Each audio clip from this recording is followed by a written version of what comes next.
So hello everyone. तो आज हम पढ़ने वाले हैं एंशिएंट हिस्ट्री। इसमें हम देखेंगे understanding literary and archaeological sources, जिसका ये पार्ट 1 है।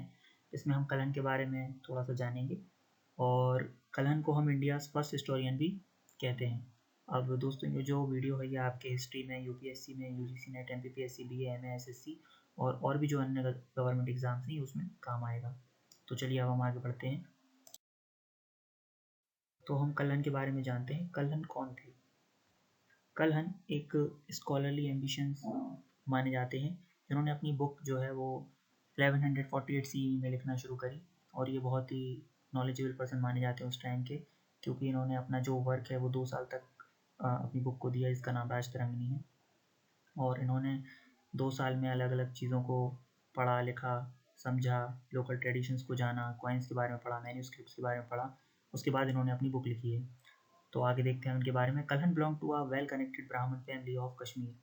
अब जो कलहन है वो एक वेल कनेक्टेड ब्राह्मण फैमिली से बिलोंग करते हैं। उनके जो फादर हैं, जिनका नाम चंपका है, वो पहले रॉयल कोर्ट में काम करते थे, पर अब अचानक से जो भी हुआ हो उसके बाद कलहन के जन्म के बाद अ, उनको वहाँ से फेवर मिलना बंद हो गया। Kalhana worked hard for 2 years recording local traditions and examining manuscripts, chronicles, inscriptions, coins and monuments. अब कलहन ने 2 साल बहुत मेहनत करी और उन्होंने रिकॉर्डिंग करी, लोकल ट्रेडिशंस को समझा और लिखा, और भी बहुत सारे पुराने राजाओं के बारे में समझा, पढ़ा, और बहुत सारी चीज़ें जो हैप्पजार्ड मैनर में यहाँ वहाँ थी, उन्होंने उसको स्टडी करा और उसके बाद इन्होंने आगे अपनी बुक में लिखा है इंस्क्रिप्शंस के बारे में, कॉइन्स के बारे में और मॉन्यूमेंट्स के बारे में भी। He drew on his family members' political experience and his personal observation of events that were unfolding in his own lifetime. The book was completed in 1150 and was titled Rajtarangni. अब इन्होंने क्या किया, अपनी book 1148 में जो शुरू करी थी वो 1150 में इन्होंने कंप्लीट कर ली। उसके बाद इन्होंने इसका नाम दिया राजतरंगिणी, जिसका मतलब होता है river of Kings. Consisting of 8 cantons, each called Taranga Wave, it gave a connected account of the kings of Kashmir from the early ones of legend to the historical rulers of the 12th century. अब हुआ क्या है कि जो इनकी जो book है राजतरंगिणी, वो 8 पार्ट में डिवाइड है, जिसको इसमें 8 कैंटन्स लिखा गया है। अब उसमें इन्होंने हर एक पार्ट को तरंगा का नाम दिया है। तरंगा का मतलब होता है वेव, वेव मतलब लहरें, पानी की लहरें। अब इसमें हर एक राजा के बारे में जानकारी दी हुई है अलग अलग। तो इन्होंने रिवर ऑफ, अपनी बुक का नाम राजतरंगिणी रखा है, जिसका मतलब ऐसे ही रिवर ऑफ किंग्स है। तो जो इनके हर पार्ट है उसको इन्होंने वेव कहा गया है, जिसका नाम है तरंगा। तो उसी से हो गया ये Rajatarangini, राजतरंगा। It gave a connected account of the kings of Kashmir from the early ones of the legend to the historical rulers of the 12th century. अब इन्होंने अलग अलग राजाओं के बारे में दिया, जो पुराने राजा थे वो भी, और जो 12th सेंचुरी के थे उस टाइम के, इन्होंने उसके बारे में भी उसमें डिस्क्रिप्शन दिया हुआ है। Kalhan is often described as India's first historian.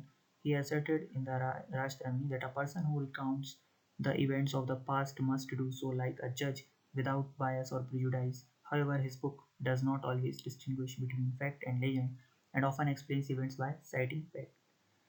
अब होता क्या है कि जो इनकी बुक है राजतरंगिणी, पहली बात तो ये सबसे पहले इंडियन माने जाते हैं जिन्होंने बुक लिखी है हिस्ट्री की, मतलब हिस्टोरियन माने जाते हैं इंडिया के पहले, जो कि कश्मीर से, नॉर्थ से बिलोंग करते थे, इंडिया के नॉर्थ पार्ट से बिलोंग करते थे।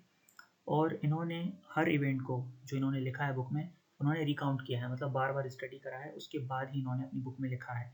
मतलब ये किसी एक जज की तरह इन्होंने काम करा है कि कुछ भी इंफॉर्मेशन मिसप्रिंट ना हो जाए या फिर कुछ गलती से ना हो जाए, ताकि यूज़र्स को पढ़ने में प्रॉब्लम आए। तो इनकी जो इन्फॉर्मेशन है वो बायस नहीं रही है, मतलब जो भी इन्होंने लिखा है वो बिल्कुल सही लिखा है अपनी नॉलेज के हिसाब से। इन्होंने रिकाउंट किया है बार बार, जो इवेंट्स हुए हैं उनको देखा है एक जज की तरह, और बिना किसी प्रिजुडाइज के इन्होंने अपनी बुक में चीज़ें लिखी गई हैं। पर कई बार क्या होता है कि दूसरी बुक्स जो अलग अलग ऑथर्स ने लिखी है उससे कई बार मतभेद हो जाते हैं। बुक में किसी ने कुछ और लिखा है, किसी दूसरे की बुक में कुछ और लिखा गया है, तो कई बार उससे चीज़ें मैच नहीं होती हैं। तो हिस्ट्री में तो हम ऐसा देख सकते हैं, अलग अलग हिस्टोरियन अलग अलग टाइम पे अलग अलग अपनी समझ के हिसाब से उन्होंने बहुत सारी चीज़ें लिखी हैं। खैर आगे बढ़ते हैं। It is not surprising that there are differences in perspective between a 12th century historian such as Kalhan and historians of more recent times. Moreover, Kalhan considered himself primarily a gifted and skillful poet, one who could make pictures of the past come vividly alive. He described the natural beauty of Kashmir with pride and feeling, wove lively character sketches and gave dramatic descriptions of political events. अब क्या है कि अलग-अलग किताबों में अलग-अलग मतभेद पाए जा सकते हैं, पर कल्हण की ख़ास बात ये थी कि ये एक स्किलफुल पोएट थे जो अ, जब पिक्चर बनाते थे या कुछ भी शो करते थे तो उसमें एक जान आ जाती थी। मतलब इतने अच्छे से प्रेज़ेंट करते थे वो कि लगता था कि हाँ, कुछ किया है काम। अब देखा जाए तो इन्होंने कश्मीर की जो ब्यूटी है उसके बारे में भी अच्छे से दिया है और गर्व से बताया गया है, अपनी फीलिंग्स को बताया गया है और कैरेक्टर स्केचेस जो कैरेक्टर्स हैं उसको स्केचेस में बदला गया है और उन्होंने बहुत अच्छा ड्रामेटिक डिस्क्रिप्शन भी दिया है और ये एक बहुत अच्छी पोएट भी थे जिन्होंने अपनी किताब में लिखा हुआ है जिसका नाम राजतरंगिणी है, उसमें इन्होंने कविताएँ वगैरह भी लिखी हुई हैं और कश्मीर का इन्होंने भी एक बहुत अच्छा डीप डिस्क्रिप्शन दिया गया है, जो लगता है कि एक्चुअल में वो चीज़ हो रही है। अगर बुक पढ़ें तो उसमें लगेगा कि बिल्कुल चीज़ें एक्चुअल में हो रही हैं।